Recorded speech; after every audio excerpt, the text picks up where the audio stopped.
তাদের এই লোগোটা দেখিয়ে দিচ্ছি। এই লোগোটা থাকলেই তোমরা বুঝতে পারবে যে এটা অরিজিনাল তুর্কির প্রোডাক্ট। তো আমি তোমাদেরকে কাছ থেকে দেখাচ্ছি কাপড়টা কতটা গ্লেসি আর সফট। কাপড়ের কোয়ালিটি আমি একদম 100-এ 100 দিব, কারণ এতটা ভালো মানের প্রোডাক্ট তোমরা এত কম দামে পেয়ে যাচ্ছ।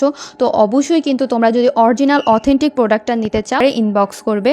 তো ভাইয়া খুব সুন্দরভাবে ইজিলি, একদমই ইজি, এমনটা না যে তোমরা পারবে না, তোমরা জাস্ট একবার দেখলেই তোমরা নিজেরাই লাগিয়ে ফেলতে পারবে। এতটা ইজিলি তোমরা জাস্ট এটা সেট করতে পারবে। আর দেখতে এতটা গর্জিয়াস লাগে। পুরোটা সেট আপ করার পরে না আমার কাছে এতটা ভাল লাগছে যে আমার আর মোছামুছির ঝামেলাও করতে হবে না। জাস্ট একটু ঝাড়ু দেওয়ার সময় জাস্ট একটু বিছনা ঝাড়ু দিয়ে সুন্দরভাবে পুরোটা কভার ঝেড়ে দিলেই হয়ে যাবে, আমাদের আর মোছামুছি ঝামেলাও করতে হবে না। এই দেখো ফাইনাল রেজাল্ট, আমার ঘরটা জাস্ট ওয়াও লাগতেছে, এত সুন্দর হয়েছে। এখন মনে হচ্ছে যে আমার ড্রয়িং রুমটা এখন আমার মনের মতো হয়েছে। যখনই আমি বসলাম মানে আমার এতটা আরাম লাগতেছিল, মানে এতটা সফটি লাগতেছিল এতদিন, মানে